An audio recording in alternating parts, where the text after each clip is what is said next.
শুভ সকাল। চলে এসছি পুকুরে বাসন আরও মাজতে। কলগড়াটা হচ্ছে, আর তো টাকা ঢোকেনি, কি হবে জানি না।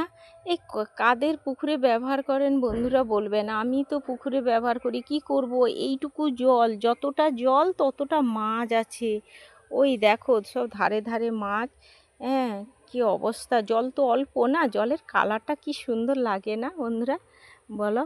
এই নীল নীল, মানে এখন জলটা কমে এসছে তো নীল নীল হয়ে গেছে। আর মাছ তো আছেই, ধরা হয় না, ছোট ছোট বাচ্চা মাছ।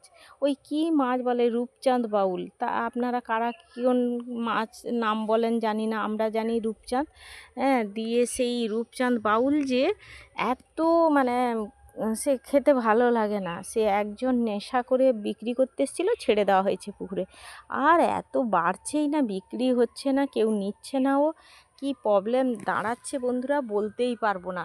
তাই জন্য এখন কি করা হচ্ছে, এই জন্য পুকুরে ব্যবহার করছি অল্প জল। আর কলে তো জল নেই, তাও কল গড়াটা একটু করতে হচ্ছে।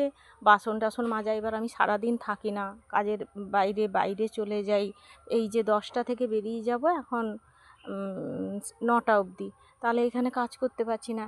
তাই জন্য পুকুরে চলে আসি। পুকুরে কি, মানে জল একদম নেই, কাপড় টাপড় কাচা যাচ্ছে না। তাই আমার ভিডিও কেমন ভালো, সবার আপনাদের কাছে কেমন লাগে কমেন্টে বলবেন। ভালো লাগে তো লাইক কমেন্ট শেয়ার করবেন, পাশে থাকবেন তোমার সাথী দিদি ভাই, আর যে যেটা বলতে পারো। তাই শুভ সকাল, আমার ব্লগ চালু করলাম, তাই দেখতে থাকো।